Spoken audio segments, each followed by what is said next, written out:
तो श्लोक संख्या 8 से लेके 12 तक भगवान कुछ ऐसे उदाहरण दिए जिनके माध्यम से हमें जान सकता है कि भगवान हर जगह पे विद्यमान है, और देख के भगवान का स्मरण हो सकता है।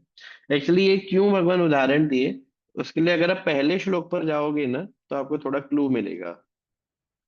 देखो पहले श्लोक में भगवान क्या बोलते हैं, मई आसक्त मनहा, मन को मुझ में आसक्त कर लो, मन को मुझ में आसक्त कर लो। फिर भगवान क्या बोले आखिर में, यथा ज्ञास्यसि, जानना चाहते हो कैसे, तत् तो ध्यान से सुनो।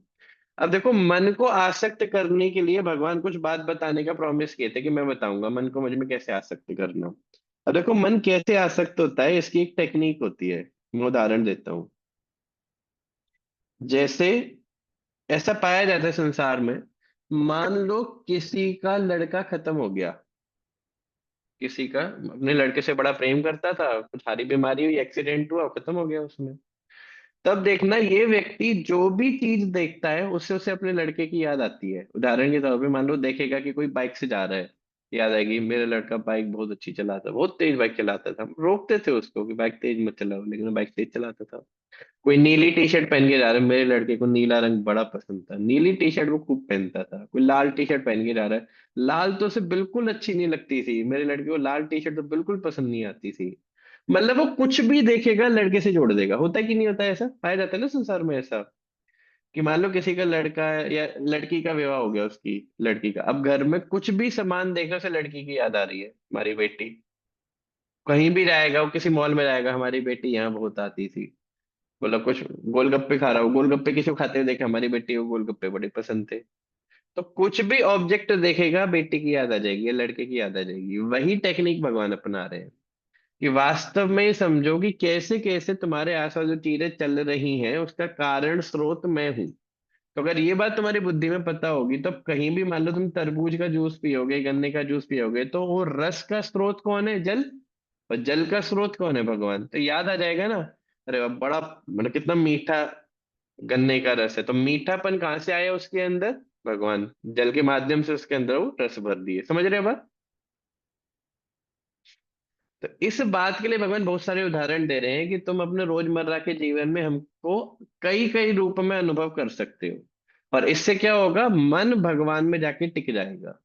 पानी पियोगे तो भगवान की याद आएगी, बाहर सूर्य में निकलोगे तो याद आएगी, रात में निकलोगे तो याद आएगी चांद को देख के। ऐसे भगवान और भी उदाहरण देंगे। समझ में आया। ठीक है, आगे देखिए। श्लोक संख्या 9।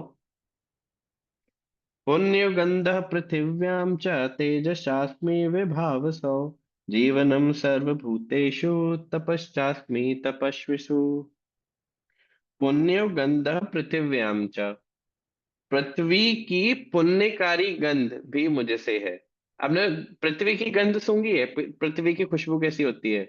बारिश के समय पे जब गर्म भूमि पे जल पड़ता है तो देखा है कैसी, बारिश नहीं, गर्मी के मौसम में गर्म भूमि पर जब जल गिरता है कितना बढ़िया लगता है वो। शाम को कुछ लोग घर के आगे तराई करते हैं ना, ऐसे पानी मारते हैं, कितनी बढ़िया खुशबू लगती है वो। उसको बोला गया है पुण्यकारी गंध। पुण्य बोलने के दो कारण है। पुण्य मतलब वो एडल्टरेटेड नहीं है, एडल्टरेट मतलब ओरिजिनल गंध है। एक्चुअली पृथ्वी की जो खुशबू होती है ना, इसी खुशबू में कुछ और तत्व मिलके बाकी खुशबुएं बनती हैं।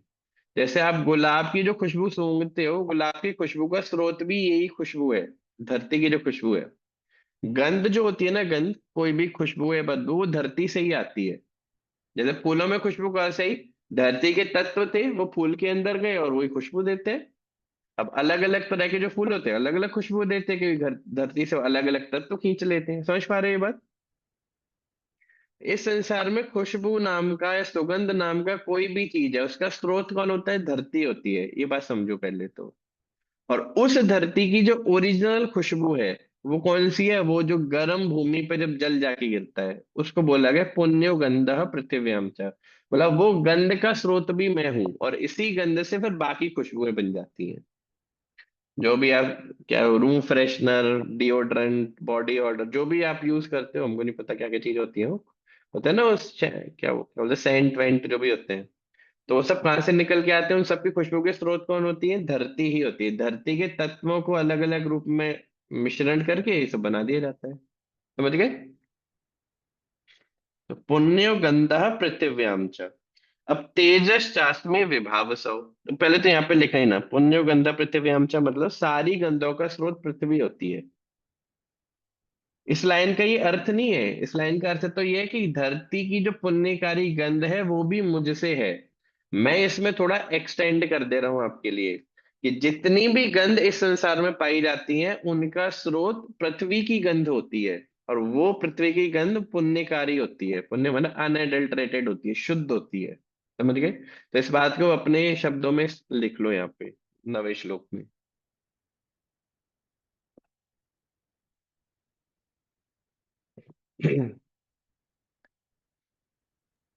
प्रभु जी एक बार बोल दीजिए।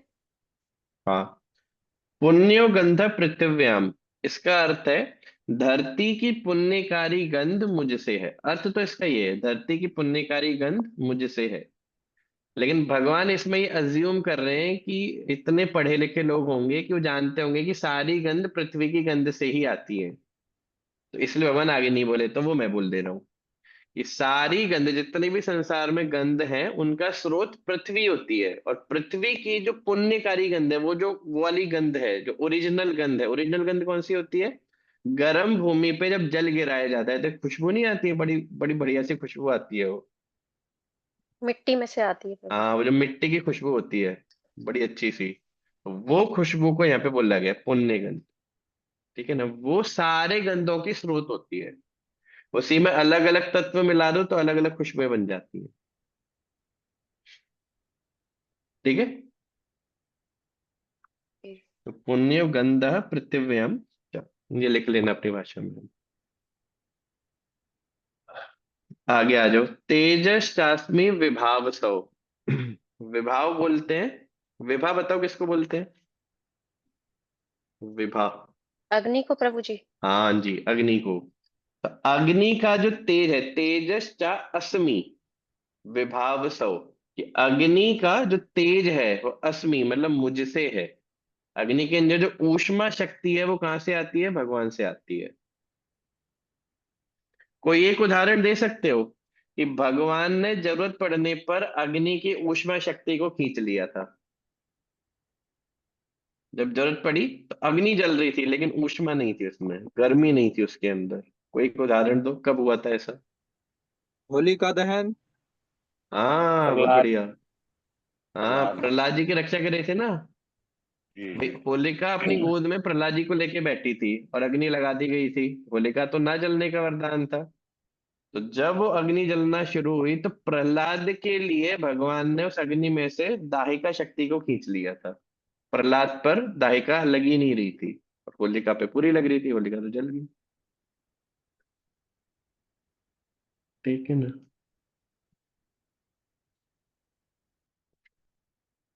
इसमें दो चीजें और आएंगी, वो मैं आपको लिखवा देता हूँ। हम्म। तेजस शास्त्रीय विभाष, अग्नि का जो तेज है, अग्नि की जो ऊष्मा है वो मुझसे है। अब अग्नि की जो ऊष्मा है ये तीन कार्य करती है।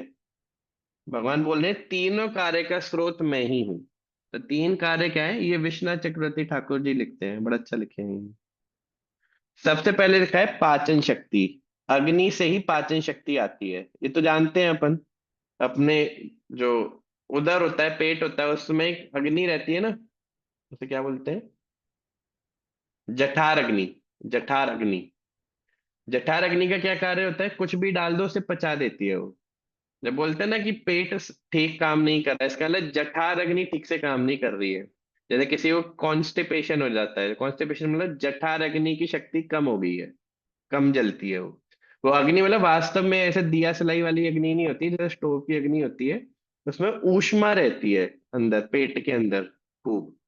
जैसे गर्म तवा होता है, ऐसे अंदर ऊष्मा रहती है, और वो सब पचाने का कार्य करती है। तो हम बोल रहे हैं वो जो पाचन शक्ति है किसी भी प्राणी में, वो मुझसे है।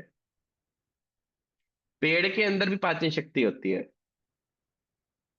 सिर्फ हमारे अंदर नहीं होती। पेड़ के अंदर पाचन अलग तरीका अलग होता है ना, लेकिन पाचन तो होता वहां भी है। पाचन मतलब जो खाया उससे ऊर्जा निकालने की जो जो क्षमता होती है उसे पाचन बोलते हैं। समझ पा रहे हैं? तो हमने खाया तो पेट में सारा खाना पच गया और फिर सारे कोशिकाओं में गया और वहां पे ऊर्जा बन गई। तो ये हमारा तरीका है। पेड़ क्या करते हैं, खाद खींचते हैं जमीन में से, खाद में से कुछ तत्व खींचेंगे, उन तत्व को अपने जो उनके शरीर में सेल्स होते हैं वहां पे जाके मतलब बर्न होता है और उसमें से फिर ऊर्जा निकलती है। बस पढ़े होंगे आप लोग, फोटोसिंथेसिस नाम का एक कॉन्सेप्ट होता है, फोटोसिंथेसिस। जैसे ऑक्सीजन जी बनाते हैं सारे के प्रभु सारे पेड़, ऊर्जा बनाते हैं सारे के सारे जी। पेड़। तो वो सब इसी से होता है। ठीक है ना। तो हर प्राणी के अंदर हर हर प्राणी कुछ ना कुछ खाता है ना। खाएगा क्यों, ताकि ऊर्जा चाहिए। तो ये जो पूरी प्रोसेस है उस खाए हुए पदार्थ में ऊष्मा देके वहां से एनर्जी को निकालना, ये ऊर्जा शक्ति भगवान देते हैं। भगवान अगर इसकी कोई फैक्ट्री नहीं बनी है अभी तक। कोई फैक्ट्री जानते हो जहाँ धनिया का एक पत्ता भी बन जाए? इतनी सारी टेक्नोलॉजी हो चुकी है, इतना एडवांसमेंट एडवांसमेंट करते हैं, एक धनिया की पत्ती कोई फैक्ट्री में बनती है बताओ? दूध की एक बूंद, ज्यादा नहीं, एक बूंद। तो गाय कितनी बढ़िया मशीन है, इधर से घास डालो उधर से दूध निकालो। घास, और वो भी पोर्टेबल, ले जाओ अपने साथ चला के। तो कोई फैक्ट्री है ऐसे ही, इधर घास डाला उधर से दूध निकल आए? पूरा दिमाग लगाते रहेंगे लेकिन ऐसी फैक्ट्री नहीं बना पाएंगे। तो वास्तव में कुछ चीजें जो भगवान भगवान ने अपना मोनोपोली बना रखा है, वो वास्तव में मतलब बहुत गजब है समझने में। कोई व्यक्ति मतलब मूर्ख से मूर्ख व्यक्ति भी अगर ध्यान से सोचे तो समझ सकता है कि वास्तव में भगवान की सृष्टि अद्भुत है। और ये भगवान ही चला सकते हैं, इंसान के बस की बात है ही नहीं है। कि मूर्ख से मूर्ख व्यक्ति भी सोचे।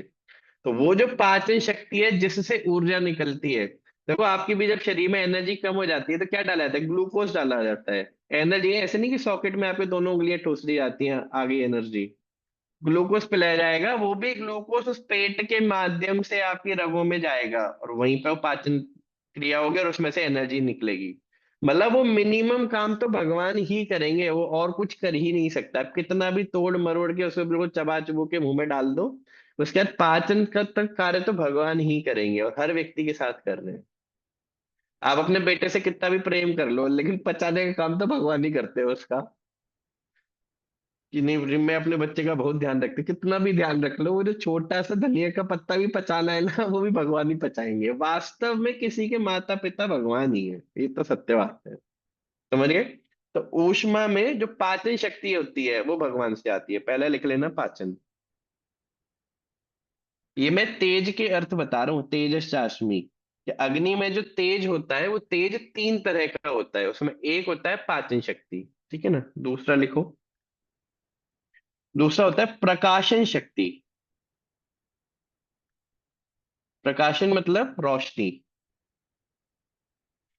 अंधेरा हो जाए तो किसी में भी जो रोशनी देने की क्षमता होती है वो भी भगवान से ही आती है। जैसे अग्नि से ही ऊर्जा निकलती है, अग्नि से ही प्रकाश निकलता है। कोई कहने मुझे हमारे यहाँ बल्ब जलता है, एक्चुअली बल्ब भी इसलिए रोशनी दे पा रहा है कि कहीं से किसी अग्नि से उसने ऊर्जा खींची है। जैसे आपने सुना है वो कोयले के पावर प्लांट होते हैं, नीचे से अग्नि जलाई जाती है, फिर पानी को स्टीम बनाया जाता है और स्टीम से फिर बिजली पैदा की जाती है। या नदियों पे वो बांध बने होते हैं, उन बांधों में ऊर्जा बनती है। तो नदियों में नदियों में पानी कहाँ से आता है? सूर्य समुद्र का पानी भाप की तरह उड़ाता है और फिर नदियों में बरसाता है। ऐसे ही तो होता है नदियों में पानी। खूब बारिश होती है तो नदियां भर जाती हैं, पर उन्हीं को बांध बना के उनसे ऊर्जा बनाई जाती है। तो कोई भी ऊर्जा का स्रोत कौन सा होता है? ऊर्जा का स्रोत मतलब ऊष्मा, और उसी से ही सब प्रकाश चलता है।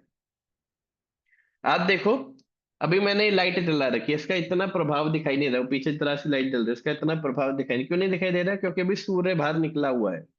सूर्य के थोड़ा सा सुबह बाहर निकलते ही लाइट वाइट जलाने की जरूरत नहीं पड़ती। और रात में अगर आपको अपने कमरे में लाइट जलानी है तो चार पांच लाइटें जलानी पड़ती है, तब ठीक से रोशनी होती है कमरे में।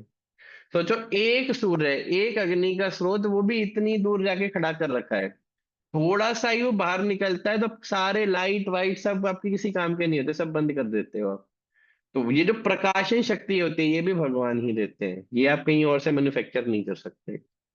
वे बोल रहे कि मैं कोई भी ऊर्जा का स्रोत इस्तेमाल नहीं करूंगा, मैं फिर भी लाइट जला दूंगा, कर ही नहीं सकता है वो। समझ गए। तो प्रकाशन शक्ति भी किससे आती है? वो भी भगवान से आती है। अग्नि में जो प्रकाशन शक्ति होती है। तीसरा लिखो,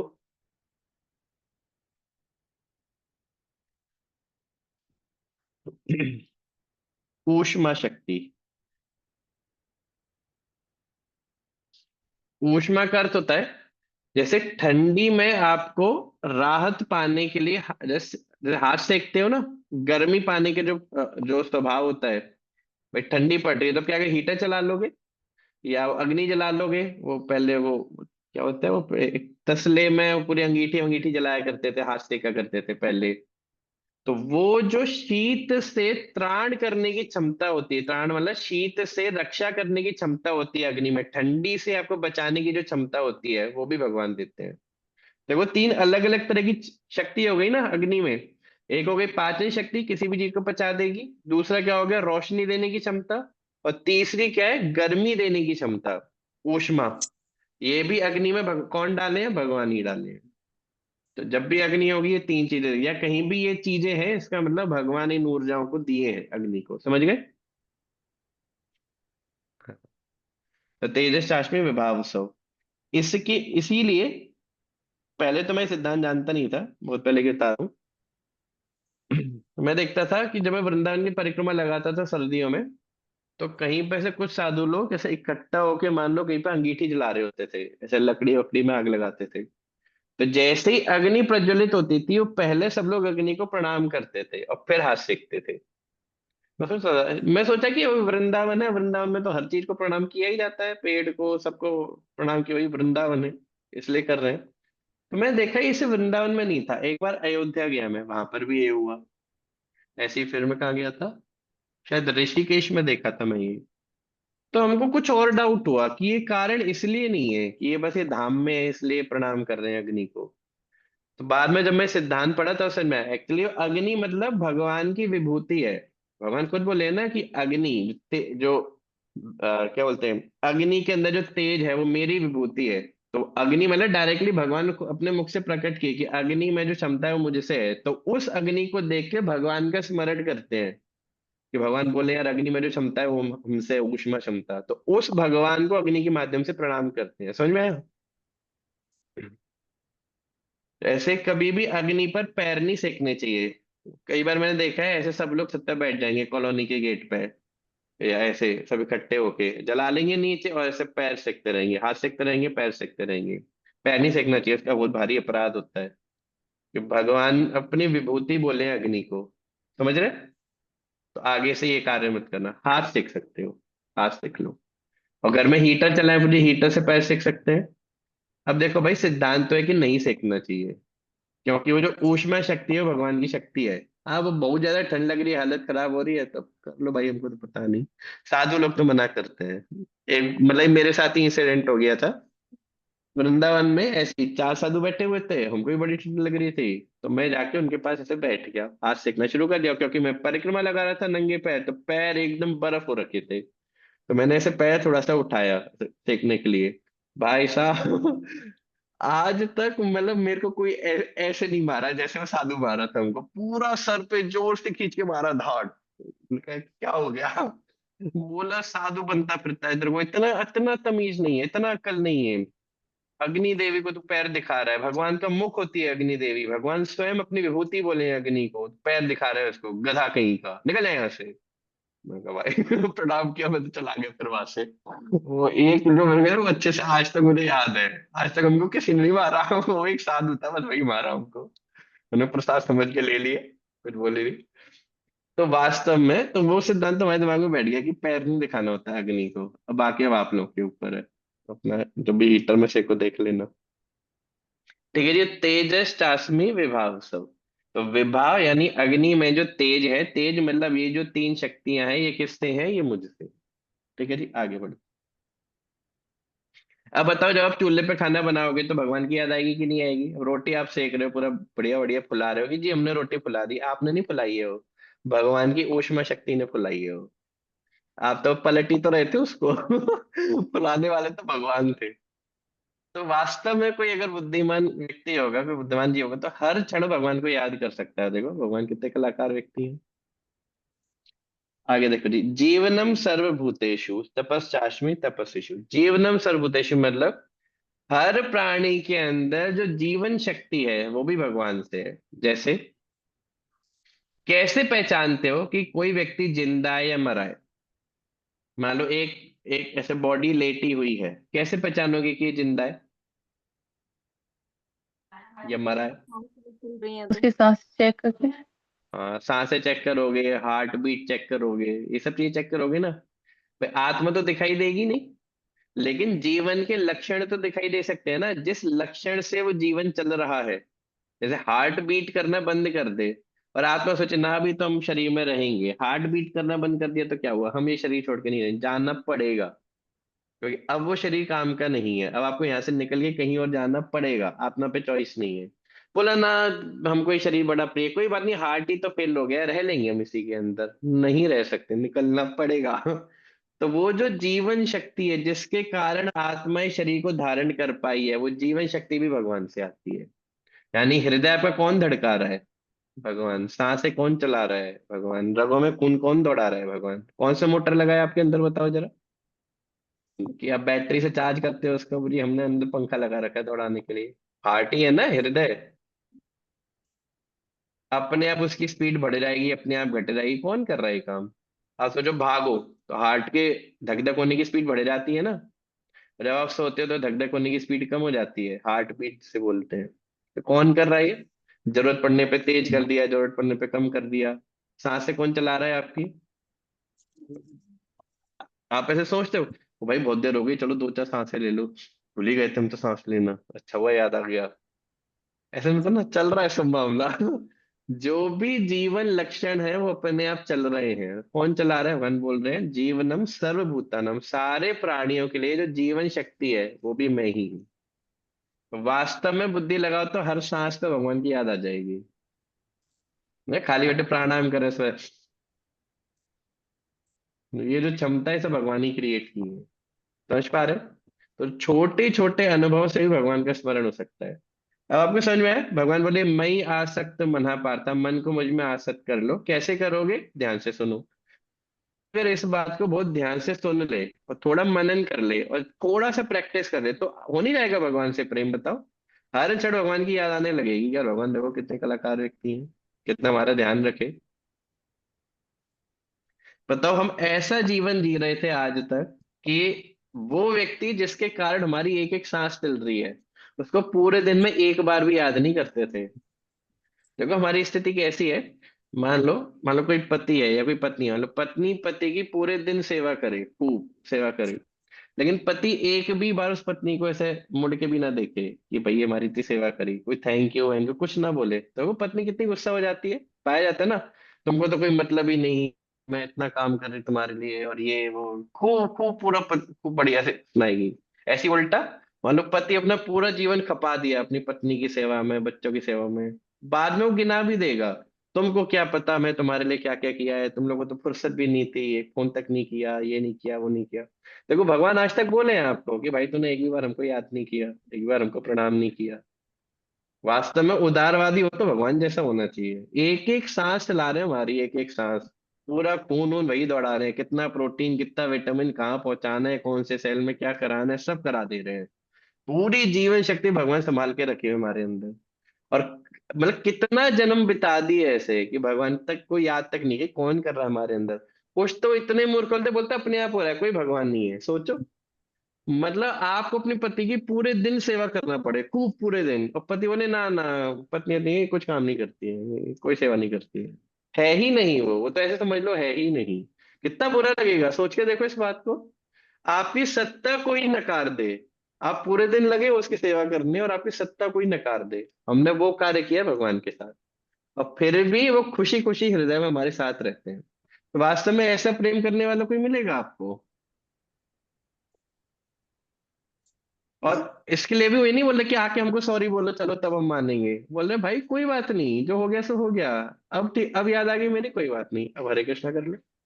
देखो तुरंत भूल जाते हैं, जो पुराने पाप किए सब भगवान उड़ा देंगे। जन्मों जन्मों के सारे पाप एक बार भगवान को याद करके छोड़े जाते हैं, मतलब इतना प्रेम करते हैं। आप करते हो अपने बालक से इतना प्रेम, ऐसा प्रेम तो वास्तव में कोई कर ही नहीं सकता है, भगवान ही कर सकते हैं।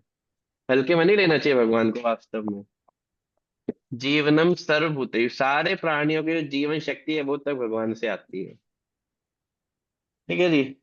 तपश्चास्मि तपस्विषु। एक बार एक साधु हमको बोले, ऐसे कहाँ कहाँ पे था, वृंदावन की बात है शायद ये।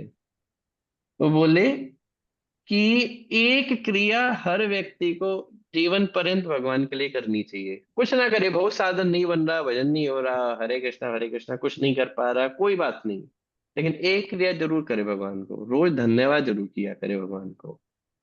भगवान उसके लिए बहुत कुछ कर रहे हैं। हम तो इतने निपट मूर्ख हैं कि हमको कुछ समझ नहीं आता कि भगवान हमारे लिए क्या क्या किए, लेकिन एक बार तो कम से कम हृदय से पूरे दिन में धन्यवाद कर ही दे, 2 सेकंड लगा के, भगवान आपका बड़ा बड़ा धन्यवाद। कुछ तो मैं देख पाया, लेकिन जो अनगिनत चीजें मैं देख ही नहीं पा रहा हूँ कि आप मेरे लिए क्या क्या की, कैसे मेरी सब व्यवस्थाएं आप संभाल रहे हैं, कैसे मेरे परिवार को आप संभाल रहे हैं, मुझे सामर्थ्य दे रहे हैं, मेरे शरीर को चला रहे हैं, पूरी सृष्टि को चला रहे हैं, मेरा ध्यान रख रहे हैं, हवा गुजार रहे हैं, सब कुछ आप कर रहे हैं। कुछ हमको पता है और कई सारी चीजें तो जो हमको पता भी नहीं है, उसका बड़ा बड़ा धन्यवाद। वास्तव में कोई ऐसा भी करना शुरू कर दे, भगवान उसी से ही रीझ जाते हैं कि चलो हमको याद तो किया, माना तो कि हम इसके लिए कुछ किए। और कुछ तो ऐसे निपट मूर्ख हैं, हम भी ऐसे ही व्यक्ति थे पहले, कि भगवान की सत्ता कोई नहीं स्वीकारते हैं कि भगवान है, ये भी नहीं मानते, बोला ना ना सब अपने आप हो रहा है। एक संप्रदाय है, संप्रदाय नहीं कहूंगा, ऐसे एक दृष्टांत है, ऐसे अलग अलग धर्म होते हैं ना, हिंदू, सिख, जैन, बुद्ध, ऐसे बहुत सारे धर्म होते हैं। ऐसे एक धर्म का एक कोई बहुत बड़े विद्वान थे, वो एक गाना लिखे थे। वो गाना मेरे कानों में पड़ा, हमको बड़ा खराब लगा। उसमें गाने में था, स्वमेव इस जगत का सब काम हो रहा है। वो वाला गाना था ना, मतलब कि करते हो तुम कन्हैया मेरा नाम हो रहा है, प्रभु आपकी कृपा से सब काम हो रहा है। तो बोले ना, ये फिलोसफी गलत है, वो बदल दिए इसमें शब्द। बोले स्वमेव इस जगत का सब काम हो रहा है।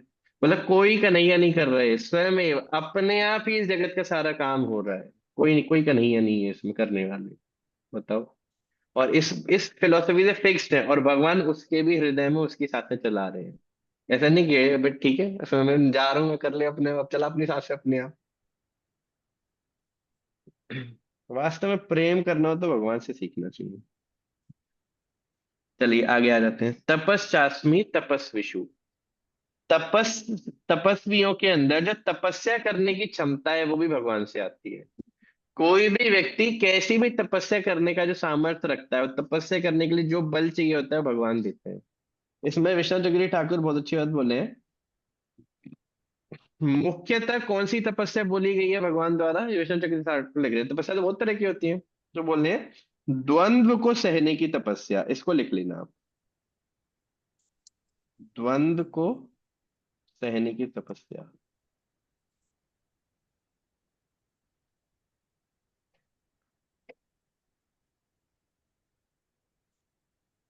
द्वंद्व को, द्वंद्व ऐसे लिखेंगे, द्वंद्व,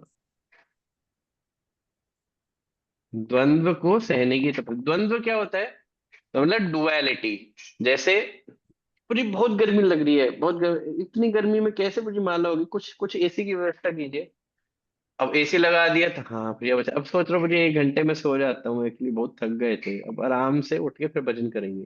तो ना गर्मी में भजन हो रहा है, ना वो एसी लग गया तभी भजन नहीं हो रहा है, द्वंद्व में ही बेचारा फंसा हुआ है।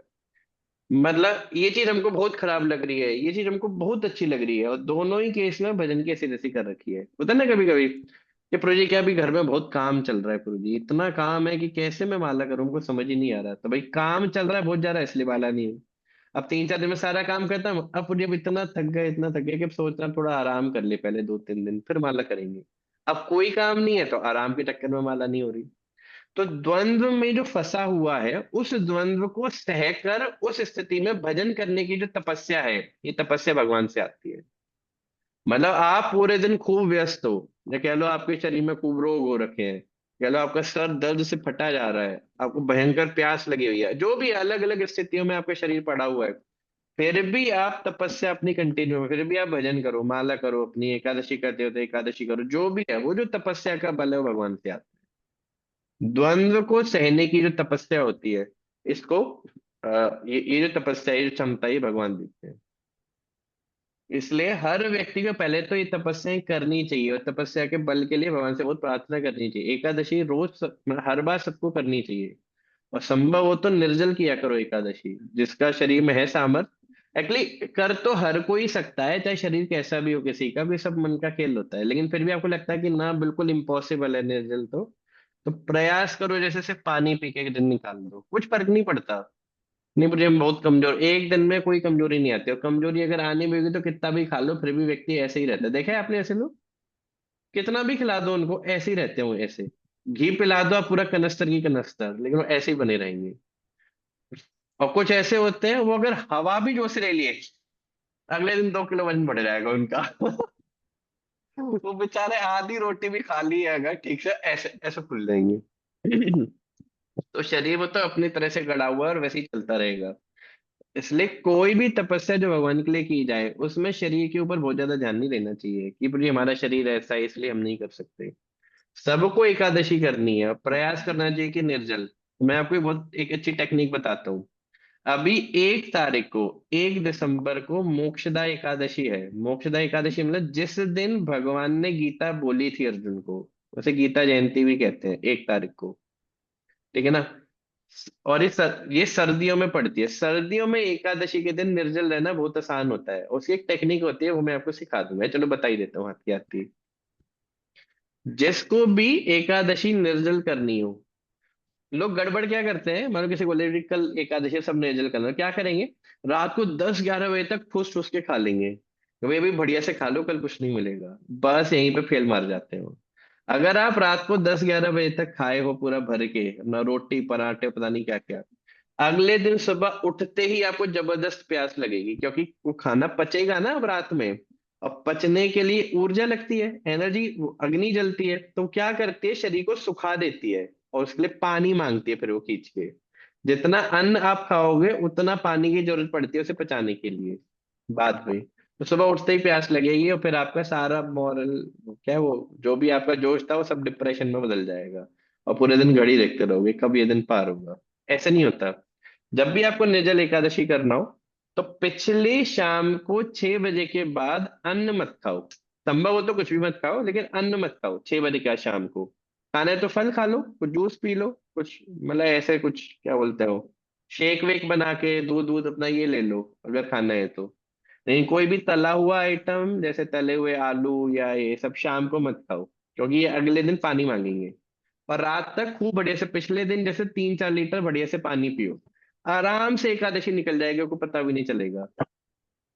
अभी वो निकला था बीज पंचक।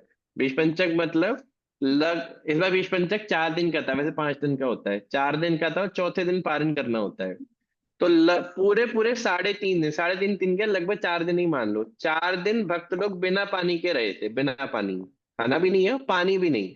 और ऐसा नहीं कि एक कमरे में ऐसे चिपक के बैठ गए थे कि हिलेंगे भी नहीं, थोड़ी सी भी एनर्जी वेस्ट ना हो जाए। वो गोवर्धन परिक्रमा लगाए, एक गोवर्धन परिक्रमा, 2 बरसाना परिक्रमा, एक वृंदावन की परिक्रमा। उसके बाद बहुत सारे साधुओं के लिए भोग बनाए, सबको पवाए, और उसके बाद फिर पारण किए। इतना काम कर लिए बताओ 4 दिन बिना पानी पिए। और ये मैं उसके लिए नहीं बता रहा कि वो 10 साल से करते हुए आ रहे हैं। पहली बार वो एकादशी भी इसी साल शुरू किया वो वक्त, पहली बार कर गया। वो टेक्निक है उसकी। मैं 3 दिन से उसकी प्रिपरेशन करा दिया तो बॉडी सेट हो गई, अब हो गया फिर। तो यहाँ तो 3 दिन या एक ही दिन रहना है। एकादशी सबको निर्जल करनी चाहिए, उसका बहुत लाभ होता है, भक्ति में बहुत जल्दी वृद्धि होती है, समझा है? ऐसी तपस्याओं का बल भगवान से आता है। भगवान ही प्रेरणा देते हैं, भगवान ही उसकी इंपॉर्टेंस आपके हृदय में जगा देंगे, भगवान ही सामर्थ्य देंगे, भगवान ही आपसे तप करा देंगे, फिर भगवान ही फल दे देंगे। ये देखो, ये बढ़िया टेक्निक है भाई। आपको बस क्या करना है, आपको बस इच्छा करना है। हाँ जी हम अगली एकादशी निर्जल करेंगे, बस इतनी इच्छा कर लेना है, देखो बाकी सब भगवान करा देंगे। जैसे मन में संकल्प कर लो, आने वाली इस 1 तारीख को हम भाई एकादशी निर्जल करेंगे, बस ऐसी इच्छा बना लो। और प्रार्थना करो भगवान से कि भगवान सामर्थ्य दीजिएगा कि हम एकादशी निर्जल कर लें, देखना हो जाएगी। कुछ ऐसा बहुत ज्यादा कष्ट का अनुभव नहीं हुआ, समझ में आया? तो ये जो तपस्याओं का बल है ये सब कौन देता है? भगवान देते हैं। ये सह जाना चाहिए द्वंद्व को। मनुष्य भयंकर ठंडी हो रखी है, पूरी कैसे उठे, बहुत ठंडी हो रखी है, अरे उठ जाओ भाई। ये ठंडी गर्मी बदलते रहेंगे, वैसे आपके दिन पार हो जाएंगे। लेकिन एक बार ये शरीर छिन गया तो कुत्ता गधा घोड़ा बिल्ली कुछ भी बन जाओ ना, आप सो पाओगे ना उठने के लायक रहोगे। अब बताओ जो कुत्ता है बाहर, वो बेचारा वैसे भी नहीं सो पा रहा है और जागकर भी कुछ नहीं कर पा रहा है, बस वो रोटी ही ढूंढ रहे थे उसे उधर, वही बनना पड़ेगा। उससे अच्छा है भगवान ने भी एक ठीक ठाक शरीर दे दिया है, काम बस होने की व्यवस्था कर दी है, सो और सुबह टाइम से उठ के अपना भजन करो। तो ये जो द्वंद्व में रहकर भी व्यक्ति जो भजन करने की तपस्या कर पाता है, ये भगवान ही देते हैं। जो व्यक्ति भयंकर दुख में रह के या भयंकर सुख में रह के भी भगवान का नाम ले रहा है, भगवान के लिए तपस्या कर रहा है, उसको सामान्य नहीं मानना चाहिए। उस पर वास्तव में भगवान की बहुत विशेष कृपा है। एक्चुअली कई बार ऐसा होता है कि जो व्यक्ति भजन करना चाहता है अच्छे से, भगवान उसके जीवन में थोड़े से संकट भेजते हैं अपनी तरफ से। और जब उन संकटों में रह के वो व्यक्ति भजन करता है तो भगवान का अतिशय प्रिय हो जाता है वो। याद देखो, इसमें भी हमको याद कर लिया, वाह। और पूरा हृदय से चिपका के रखते हैं उसको, उसके जीवन में फिर कोई समस्या आनी नहीं रहती, खुद खड़े रहते हैं सामने। तो उन तपस्याओं को जरूर करना चाहिए। जो द्वंद्व द्वंद्व में जब हम फंसे रहते हैं, अभी बहुत अच्छा लग रहा है, अभी बिल्कुल अच्छा नहीं लग रहा, मुझे बिल्कुल मन नहीं करता है जब करने का, अरे मन मन के चक्कर में मत पड़ो, करना है तो करना है, बात खत्म। समझ गए? ऐसे मान लो एक क्लास चल रही है 1 से 2, इसे करो चाहे कुछ हो जाए, गिरते पड़ते मरते गाते कुछ हो जाए, अगर क्लास चल रही है तो टिक, बैठना ही तो है, बैठना भर है, मतलब एग्जिस्ट ही तो करना है। इसमें कुछ करना थोड़ी है कि मैं आपको उनसे दौड़ा लूं कि पहले इस ग्राउंड के 2 चक्कर काट के आओ। सिर्फ एग्जिस्ट करना है, ऐसे कैमरा ऑन करके बस ऐसे करके बैठ जाना है, बस यूं। और यहाँ नहीं बैठे, कहीं और बैठे होगे, टेबल चेयर कुर्सी में, कहीं ना बैठे ही होगे, कुछ ना कुछ कर ही रहोगे। इसको करो, ऐसे अपने नियम में इसको बांध दो। चाहे क्लास हो या ना हो, 1 घंटे हमको टेबल चेयर पे बैठना है, 1 से 2। क्लास चल रही है तो क्लास सुनो, क्लास नहीं चल रही तो जब करो, खुद गीता खोल के खुद पढ़ो, पुराना याद करो क्या हम पढ़े थे। समझ में आया? तो आप ऐसा करोगे ना, आप देखना भगवान वास्तव में आपके हृदय में खूब सामर्थ्य दे देंगे तपस्या करने का। और वास्तव में माताओं के शरीर में बहुत बल होता है तपस्या करने का, खूब तपस्या करती है वो। बताओ, जरा से वो बालक को भी पाल लेंगी, नौकरी भी कर लेंगी, सब काम कर लेती है, घर का भी सारा काम कर लेंगी। मैं तो देखता हूँ माताओं को, मैं कहा यार बाप रे। और कुछ कुछ माताओं को तो मैं बोलता हूँ, जैसे भीम में 10,000 हाथियों का बल था, मैं बोलता हूँ इसमें 10,000 घोड़े का बल है, इस माताओं में, इस माता में। दौड़ती रहेगी पूरे दिन, सारे काम कर देगी, फिर भी मस्त, थोड़ा फिर भजन करेगी। ऐसे होना चाहिए। समझ में आया? किसी भी स्थिति में भगवान के लिए अगर तपस्या करने का मौका मिले तो करना चाहिए। द्वंद्व में फंस के उसे छोड़ नहीं देना चाहिए, अरे प्रभु जी अभी दिक्कत चल रही है, ऐसे नहीं। ठीक है ना? तो ये हो गया आपका तपस्याश्मी तपस्विषु। अब आ जाओ अगले श्लोक पे, श्लोक संख्या 10। बीजम माम सर्वभूतानां विधि पार्थ सनातनम, बुद्धिर्बुद्धिमतामस्मि, तेजस तेजस्विनाम अहम। तो बीजम माम सर्वभूतानाम, सर्वभूतानाम मतलब ये आप में से कोई बताओ उसका क्या अर्थ होगा? भूत और फिर सर्वभूत, क्या अर्थ होगा इसका? सभी जीवों के लिए प्रभु जी। हरे कृष्णा, दंडवत प्रणाम। हाँ, हरे कृष्णा हरे प्रणाम। सर्वभूत, हाँ, भूत मतलब जिसके पास शरीर है, और सर्वभूत मतलब वो सारे प्राणी जिनके पास शरीर है, यानी सारे के सारे प्राणी, सब लोग। इसमें कौन कौन आ गए? पेड़, गधा, घोड़ा, कुत्ता, बिल्ली, ऊपर पंछी, कीड़े मकोड़े, सब आ गए जिनके पास शरीर है, सारे प्राणी। बीजम माम, उनकी उत्पत्ति का बीज कौन दिया? मैं दिया। मतलब गधे का डीएनए कहाँ से आया है, गधे का बीज कहाँ से आया है? वो भी भगवान से आया है। मनुष्य का बीज भी कहाँ से आया है? भगवान से आया है। पेड़ों का बीज भी कहाँ से आया है? भगवान से आया है। पक्षी का बीज भी कहाँ से आया है? भगवान से आया है। भगवान ही हर प्राणी के जन्म होने के लिए जो बीज की आवश्यकता होती है वही देते हैं। जैसे होता है ना, एक वीर्य होता है, पुरुष के अंदर वीर्य है। वो वीर्य जब गर्भ में जाता है, शुक्राणु, जो शुक्राणु होता है, वो जब गर्भ में जाता है उसी से तो आगे उत्पत्ति होती है। देखो, उस वीर्य के अंदर भी बीज भगवान डालते हैं। ऐसा नहीं है कि हर बार, जैसे पुरुष का वीर्य जब माता के गर्भ में जाके टकराएगा तो हर बार एक बालक का जन्म होगा, ऐसा नहीं होता।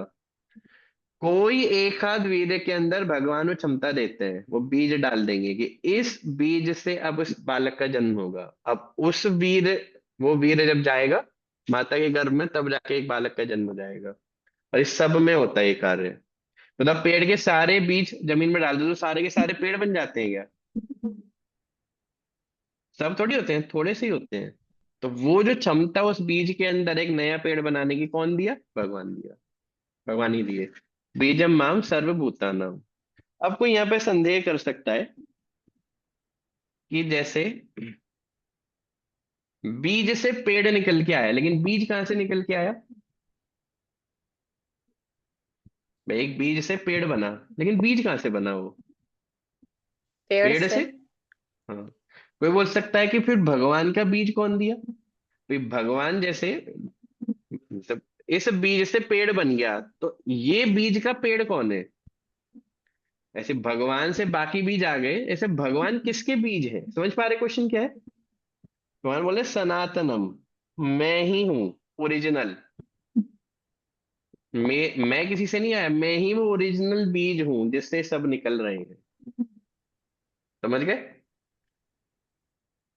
तो बीजम माम सर्वभूतानाम विधि पात, हे पार्थ इस बात को समझो, विधि इस बात को बहुत अच्छे से समझो, जितने प्राणी तुम देख रहे हो ना, ये वास्तव में मेरे से ही उत्पन्न हुए हैं। मैं ही ये बीज दिया। तुम सोचो ना, भीष्म पितामह मेरे हैं, ये पुत्र मेरे हैं, ये भाई मेरे हैं। अरे तेरे मेरे क्या है इसमें? वास्तव में उनकी उत्पत्ति तो मैंने ही की है। तुझे क्या पता? वो कहीं और किसी और के नहीं है, मेरे ही हैं, कहीं और से नहीं आए हैं वो। जितने भी प्राणी पक्षी पशु जो भी तुम देखते हो, सारे के सारे का स्रोत वो जो बीज है वास्तव में मुझे से ही है। ठीक है ना? इसलिए अपने बच्चों पे, अपने पति पे, अपनी पत्नी पे बहुत ज्यादा मोह नहीं रखना चाहिए। तुम सोचो, वास्तव में अगर भगवान उतना मोह करने पे आ गए, भगवान की जैसे हम पॉजेसिव होते हैं ना, ना ना मैं अपने बच्चे को साधु नहीं बनाना चाहता हूँ, मैं अपने बच्चे को साधु नहीं बन, वही भक्त बन जाए लेकिन साधु नहीं बनना चाहिए। हम हमारे घर में रहना चाहिए, वो भजन करे लेकिन हमारे घर में रह के भजन करे, ऐसे साधु ना बने। भाई साहब अगर ये वाली थॉट प्रोसेस भगवान लगा दिए तो ये बताओ, मेरा बालक है और अपना अपना करके इधर खींच ले गई उसको, अभी लगा दिए। भाई जैसे आप उसको इतना अपना माने हो जो कि नहीं है, और भगवान का तो वास्तव में अपना है। वो भी तो थॉट प्रोसेस लगा सकते हैं कि भाई देखो खींच के ले आ रहे हैं, वापस निकाल, बाहर निकालो इसको पहले, लड़के को यहाँ से कहीं और रखेंगे इसको, किसी और क्या भेजेंगे। बहुत ज्यादा मोह नहीं करना चाहिए। वास्तव में जितने भी हमारे सगे संबंधी हमको अपने इतने अतिशय प्रिय दिखाई दे रहे हैं, वो अपने नहीं, वो भगवान के अतिशय प्रिय है। वो भगवान के जैसे भगवान के अंश है, भगवान ही उनका बीज दिए, इस रूप में हम उनका सम्मान करते हैं, अपना मानते हैं, लेकिन अपनत्व के रूप से नहीं देखते हैं कि नहीं ये तो भाई मेरा है, इसे छाती से चिपका के रखना है। ऐसा नहीं करना चाहिए। बुद्धिर बुद्धिमतामस्मि तेजस तेजस्वी नाम अहम। बुद्धिर बुद्धिमतामस्मि, बुद्धिमान लोगों की जो बुद्धि है वो भी मुझसे है। लोग अपने आप को कभी 30 मार्क का समझते हैं ना, अरे मुझ जैसा इंटेलिजेंट तो कोई है ही नहीं। वास्तव एक्चुअली ये जो पॉइंट है ना, ये हर स्किल के लिए ट्रू है कि गायकों का जो गायन है वो मुझसे है, लेकिन सबको तो अलग अलग से लिखने का मतलब है नहीं, इसी के अंदर वो सब आ गया। बुद्धिर बुद्धिमत्तामसी, मतलब किसी कार्य करने के लिए जो बुद्धि या किसी और चीज की आवश्यकता होती है, उसका स्रोत भी कौन बनता है? वो मैं ही बनता हूँ। आप सोचो, इतनी तिकड़मबाजी लगा के आप अपना एक बिजनेस सेटअप किए, वो तिकड़मबाजी करने की क्षमता भी भगवान ही दिए थे उसके अंदर। आपने देखा है कुछ ऐसे लोग होते हैं, अभी मैं एक देख रहा था, एक वो थी, एंकर थी, रेडियो चैनल आते हैं ना, उसकी कोई एंकर थी वो। पहले वो खूब बोला करती थी, खूब बढ़िया से उसकी आवाज आवाज फिर पट पट पट पट खूब निकलती थी, इंटरव्यू करती थी, और पता नहीं उसके कुछ ऐसी बीमारी हुई कि वो उसकी बॉडी वाइब्रेट करती रहती थी हर टाइम। जैसे मान लो कुछ भी सामान माउस उठा ले तो ऐसे करके उसका हाथ हिलता रहता था। डॉक्टर को दिखाया और कुछ तो भयानक सी डिजीज बताए, पता नहीं क्या बताया वो। और वो जो प्रोसेस था वो पूरे शरीर में फैल गया। और फिर जब वो उसकी गर्दन में आया, तो जो बोलने की आती वो आवाज लड़खड़ाती रहती थी, कुछ भी बोलती थी ऐसे करके लड़खड़ाती रहती थी आवाज। और उसी का वो एक वीडियो आया था। वो एक समय पे उसकी लाइन आई थी कि कुछ ऐसा था कि मतलब मुझसे ज्यादा सामर्थ्यवान बोलने में हमको आज तक कोई नहीं मिला। मैं जितना अच्छा बोलती हूँ किसी विषय पे, ऐसा हमको कोई नहीं मिला, इस तरह की एक लाइन थी। और दूसरी तरफ वो छोटी सी वीडियो थी जिसमें डॉक्टर उसकी टेस्टिंग करके बोल रही है। बताओ एक ही जीवन काल में कहाँ से कहाँ पहुंच गई। तो वास्तव में किसी के अंदर कोई थोड़ा सा भी सामर्थ्य है, उस व्यक्ति का सामर्थ्य नहीं है। भगवान कब उसको प्रकट कर देंगे, कब गायब कर लेंगे, वो उनके ऊपर है। तो समझना चाहिए कि हमको अपनी किसी भी क्वालिटी का बहुत ज्यादा अहंकार नहीं होना चाहिए, बल्कि उल्टा कृतज्ञ भाव से भगवान को धन्यवाद करना चाहिए कि हमको सामर्थ्य दिए हैं किसी चीज का, और उस चीज को करके भगवान की सेवा में लगा देना चाहिए। मान लो आपके अंदर से कुकिंग की बहुत जबरदस्त स्किल है, तो खूब बढ़िया बढ़िया व्यंजन बना के भगवान को भोग लगाओ और धन्यवाद करो भगवान का कि आपने हमको सामर्थ्य दिया है बनाने का, और उसी में इस्तेमाल किया करें। नहीं कि बस बच्चों के लिए लगे बनाने। कोई साधु महात्मा आ गए तो खिचड़ी दे के ही पवा दिए कि नहीं मैं खिचड़ी खाऊं, आप इससे ज्यादा नहीं। वास्तव में साधु हैं, कोई भक्त आ रहे हैं, उनके लिए खूब व्यंजन बनाने चाहिए, और अपने लिए से खिचड़ी से काम चला लेना चाहिए। मतलब अपनी जो स्किल्स होती हैं वो भक्तों की या भगवान की सेवा के लिए होनी चाहिए। और लोग उल्टा करते हैं, मैं देखा है। पहले तो खैर बहुत उदारवादी लोग होते थे, जैसे कोई साधु महात्मा मान लो निकल के भी जा रहे हैं तो लोग इनवाइट करते थे घर पे। हम देखा, हम नगर संकीर्तन के लिए जाते हैं ऐसे कभी कभी कॉलोनियों में, तो ऐसे ऊपर बालकनी से खड़े रहेंगे, तो देखते रहेंगे, उनको इशारा करो कि नीचे आ रहे हो तब अंदर चले आएंगे, कमरे बंद कर लेंगे पूरी खिड़की विड़की अंदर एकदम। और कभी जाओ ऐसे मान लो सोसाइटी में ऐसे गेट पे गीता वीता देने के लिए, नहीं नहीं नहीं नहीं हमको नहीं चाहिए, और तुरंत बंद कर देंगे दरवाजा। बताओ कितनी खराब स्थिति है। तो ऐसे इतनी बुरी स्थिति हमारी नहीं होनी चाहिए। तो जो है, अपनी जितनी भी स्किल्स है सामर्थ्य है, अब हमको भगवान का बहुत धन्यवाद करना चाहिए कि भगवान ऐसा मौका दे कि हम उनको उनकी सेवा में लगा पा रहे हैं। तेरा तुझको अर्पण, वास्तव में ये भाव रहना चाहिए। समझ पा रहे हैं? तो बुद्धिर बुद्धिमतामस्मि, बुद्धि जो थोड़ी बहुत चल रही है ना इस संसार में, जो थोड़ी इधर उधर हम कार्यक्रम करते रहते हैं, वो वास्तव में बुद्धि भगवान ही दिए हैं। और बुद्धिमान मनुष्य वास्तव में वो है जो इस बुद्धि को भगवान की सेवा में नियोजित कर दे। भक्त लोग क्या गड़बड़ करते हैं, किसी बोला हरि बोल, आप एक काम करना ये, जैसे मान लो किसी को बोल रहे हैं कि हरि बोल अभी आप 8 माला करते हो, कल से 10 माला करना शुरू करो, कल एकादशी आ रही है और इस एकादशी पे आप अपना संकल्प बढ़ाओ। तो क्या करें, प्रभु जी 10 माला तो बहुत मुश्किल है, प्रभु जी कैसे होगा, प्रभु जी ये तो मुश्किल है, तो नहीं हो पाएगा। बुद्धि इस बात में लगाएगा कि कैसे कार्य नहीं करना है। अरे महात्मा, बुद्धि लगानी थी इस कार्य में कि कैसे कार्य करना है। बुद्धि बहाने बनाने के लिए नहीं दी गई थी, बुद्धि कैसे हमको भक्ति में आगे बढ़ना है इसके लिए दी गई थी। कुत्ते में देखिए बुद्धि इस कार्य के लिए, कुत्ते में बुद्धि वैसी बात क्या है, रोटी कहाँ से मिलेगी, भजन करने की बुद्धि नहीं आएगी उसमें। मनुष्य में होती है वो। तो मनुष्य को बुद्धि इसी बात में इस्तेमाल करना चाहिए कि कैसे अब हम अपना भजन और अच्छे से बढ़ाएं। उसमें बहाने नहीं डालने चाहिए। लोग इतने जबरदस्त बहाने बनाते हैं आजकल। अभी कुछ समय पहले मैं भक्त को बोला, अरे बोल नोएडा में एक प्रोग्राम है, आ जाना आप, आपका फ्री होगा सैटरडे संडे।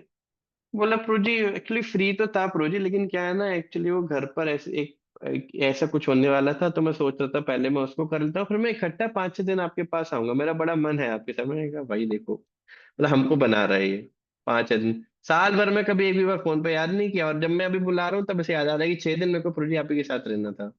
अरे महात्मा समय निकाल के आ जा, आज नहीं तो कल आ जा, जब आने तब आ जा, तेरा ही भला होगा। बोला तो नहीं मैं उसको, लेकिन बुद्धि इस बात में लगाई कैसे मैं अभी बस अपनी इस अपॉर्चुनिटी को छोड़ के अपने कैसे वापस अपने फालतू के जीवन में घुस जाऊं दोबारा। इसमें बुद्धि नहीं लगानी चाहिए, बुद्धि लगानी चाहिए कैसे वास्तव में अपने जीवन में मैं भजन की संख्या को बढ़ा पाऊं। और वो बुद्धि भगवान देते हैं, ददामी बुद्धि योगम तम, मैं ही वो बुद्धि देता हूँ। समझ में? बुद्धि का इस्तेमाल बहाने बनाने में नहीं करना है, बुद्धि का इस्तेमाल करना है जो बोला गया है उस कार्य को कैसे करेंगे, रोज करेंगे कि नहीं करेंगे इसमें। हाँ, बहाने बनाने की बुद्धि भी तो भगवान देते हैं ना। नहीं वो हमारी भी अपनी इच्छा होती है ना। भगवान क्या करते हैं, जैसे डॉक्टर के हाथ में चक्कू दे दिया, वो होता है ना, वो छुरा सा होता है, सिखा देंगे कि ऑपरेशन ऐसे करना है, लेकिन अब डॉक्टर सोचे नाम ऑपरेशन नहीं, हम तो सीधे अब वार करेंगे। तो ठीक है भाई कर ले, सामर्थ्य तो दिए लेकिन ऑप्शन भी दिए ना, वरना तो रोबोट कहलाएगा। कि अगर मैं रामनिवास प्रभु को बोलूं कि प्रभु जी मैं आपके घर आऊंगा, मेरी बड़ी इच्छा है दाल बाटी खाने की, अब रामनिवास प्रॉपर ऑप्शन है, वो चाहे तो बोल सकते हैं ना, ना किस दिन आएंगे प्रभु जी आप, ये संडे को। अरे प्रभु जी मतलब मेरा दुर्भाग्य है प्रभु जी, मैं वास्तव में आपको बुलाना चाहता था, लेकिन उसी दिन पर उसी दिन हमको कहीं जाना जाना है। और एक है कि भाई कि अरे प्रभु जी बिल्कुल जो भी होगा देखा जाएगा, आप आओ करेंगे व्यवस्था। अब वो इनके ऊपर चॉइस है, भगवान बुद्धि सब दे दिए, अगर भक्ति करने की इच्छा होगी तो सारी समस्या निकल मतलब हल निकलना शुरू हो जाएंगे। और अगर भक्ति करने की इच्छा नहीं होगी तो बहाने भी फिर भगवान ही देंगे। हाँ बेटा ये बहाना बहुत अच्छा है, दे दे दे दे, बहुत अच्छा, वेरी गुड, कर लो उसको। समझ में आया? ये बात सत्य है। वो बहाने बनाने की बुद्धि भगवान देते हैं, लेकिन कब देते हैं? जब भजन नहीं करना है। अगर कोई वास्तव में भजन करना चाहता है तो उस समस्या से निकलने की क्षमता भी भगवान देते हैं। तो हम उस कैटेगरी में आ जाएं, उधर्म ना जाएं। ठीक है ना? माला करेंगे, जप करेंगे, श्रवण करेंगे तो ये बुद्धि जागृत हो जाती है कि हम बहाना नहीं बनाना, अब हमको क्या करना है, आगे निकलना है। ठीक है लेकिन जी। प्रभु जी, मैं ना बहुत कई लोगों से बोलती हूँ कि थोड़ा बहुत है ना ऐसे भगवान की पूजा या फिर ये सब किया करो। और हाँ मैंने कहा पहले मैं भी नहीं करती थी, लेकिन धीरे धीरे थोड़ा थोड़ा स्टार्ट किया है। ऐसा नहीं है कि मैं बचपन से पूजा कर रही हूँ तो मैं आपको बोल रही हूँ। तो लोग क्या कहते हैं, अरे ये तो सब भगवान बनाता है, हम तो है ना, अब तेरे में प्रेरणा जगा दी है तो अलग बात है, लेकिन ये तो सब भगवान बनाता है, हम इस लायक है ही नहीं। हाँ। ऐसे बोलते हैं हाँ, मैं प्रभु वही जी। बोल रहा हूँ ना। एक बार एक व्यक्ति ऐसा हमको फंस गया, मैं ज्यादातर तो ऐसे उत्तर देता नहीं हूँ, मतलब ऐसा कोई हमको बोलता है तो, लेकिन उस दिन पता नहीं वो क्या प्रेरणा ही थोड़ा कुछ रहा होगा तो बोल दिया। एक बार एक व्यक्ति हमको बोला कि प्रभु जी एक्चुअली क्या है, वृंदावन का बुलावा आ नहीं रहा है हमको, पूरी बड़ी इच्छा है वृंदावन जानने की, लेकिन भगवान हमको बुला नहीं रहे हैं। तो मैं उसको बोला, कुबेर जी बुलावा भेजे थे तेरे को। कुबेर बुलावा भेजे थे मेरे को, रोज तो धन कमाने के लिए निकल जाता है घर से, कुबेर जी बुलावा भेजे हैं तेरे को कि ना आ जाओ हमारे यहाँ से ले जाना 100 चरखियां। लेकिन धन कमाने के लिए बुलावे की आवश्यकता नहीं है, उसमें चले जाएंगे कुबेर जी का धन लेने। लेकिन भगवान के धाम में जाने के लिए अलग से तुमको चिट्ठी देने आए भगवान रथ पे बैठ के कि आइए जी आइए, पधारिए हमारे यहाँ, पधारो हमारे देश।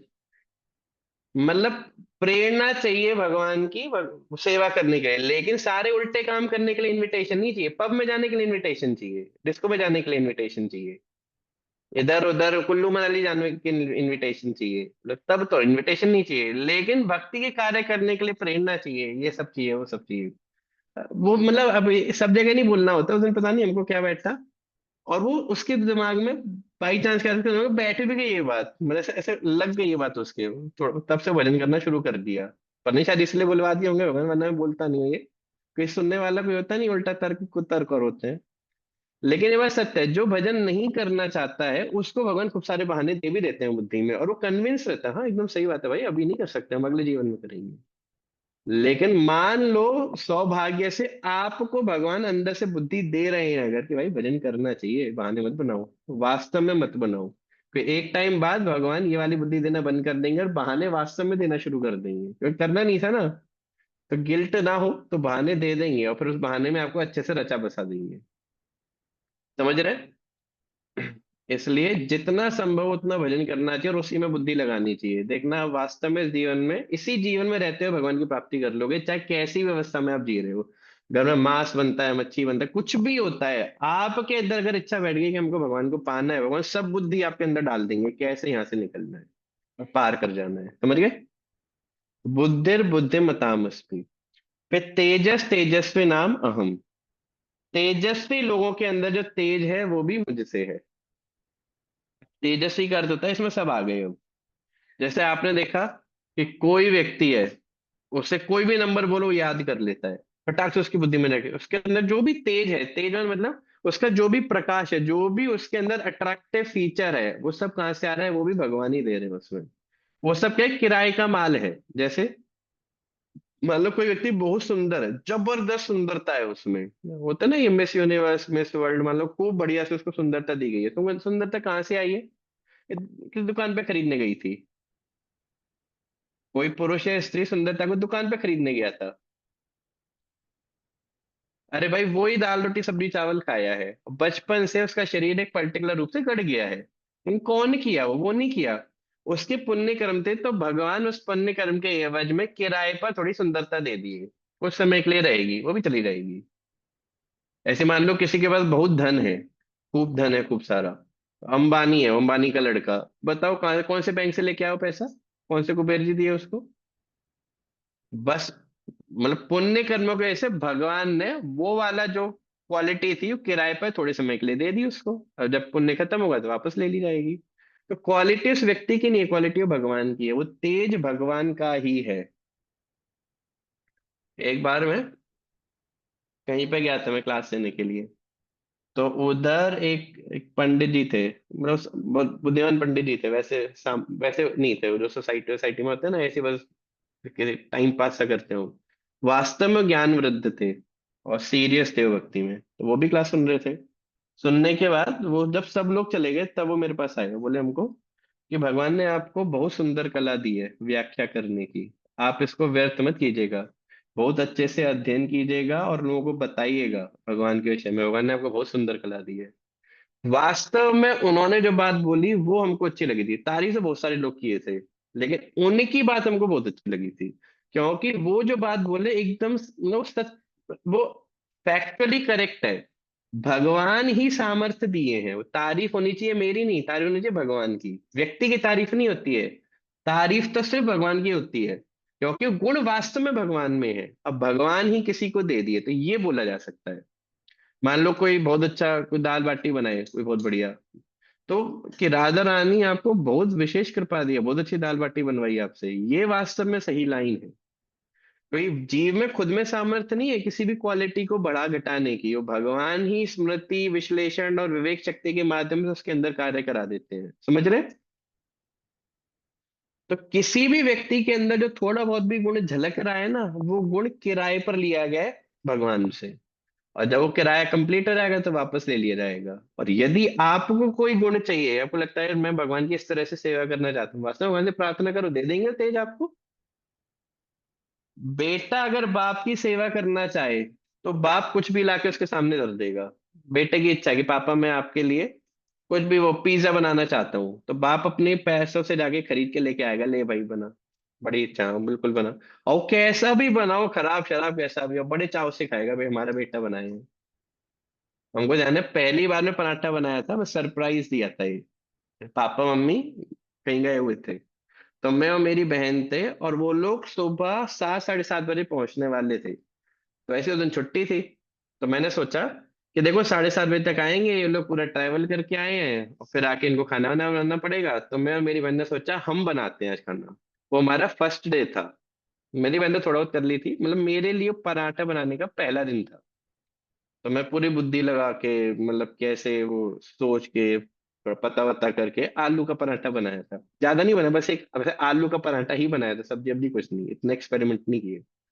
तो आलू का पराठा जब बनाया तो मतलब अब थोड़ा कहीं नमक ज्यादा हो गया तो कहीं थोड़ा सा जल गया, वो मतलब ऐसा नहीं था कि वो आपको खाने में बहुत टेस्टी लगे, लेकिन मैंने देखा पापा और मम्मी खूब बढ़िया से खाए और दसियों जगह तारीफ की इस बात की, आज तो पराठा किट्टू ने बनाया, आज तो पराठा किट्टू ने है, कहीं भी मम्मी ने घर पे बात करी उधर मायके में, आज तो पराठा किट्टू ने, मतलब वो वास्तव में उनको बड़ा अच्छा लग रहा था। वो पहली बार जो घटिया सा, मतलब मेरी खुद की इच्छा नहीं हो रही थी कि मैं इसे ऐसे बहुत भरपेट खाऊं, मैंने कहा शाम को खाना बनेगा वो मैं ठीक से खा लूंगा लेकिन उनकी बड़ी इच्छा हो रही थी, तो क्यों? क्योंकि वास्तव में जब बेटे की इच्छा होती है बाप की सेवा करने की, तो वही इच्छा उस बाप को बड़ी प्रिय हो जाती है, और फिर बाप अपने आप ही सामर्थ्य दे देता है बेटे को सेवा करने की।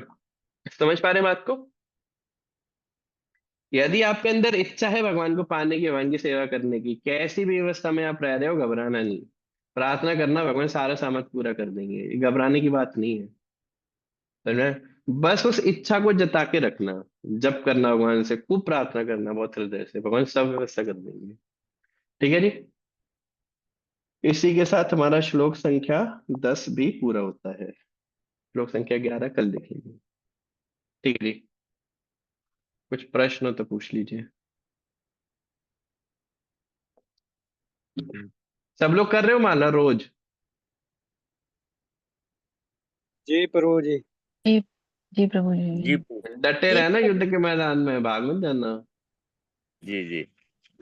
ये ये एक ऐसा युद्ध है इसमें बस डटे रहने से जीत हो जाती है, इसमें आपको जीतना नहीं अलग से, बस इस मैदान में खड़े रहना है, ऐसे बस अपनी तलवार थोड़ा बहुत अपने चलाते रहना है रोज, ऐसे हरे कृष्णा का वो ऐसे चलाते रहना है बस, तो जीत हो जाएगी इसमें, बस डटे रहना है इसमें, बाकी सब अपने आप हो जाएगा। ठीक है जी। हरी हरी। श्रील प्रभुपाद की जय, श्रीमद् भगवद गीता की जय।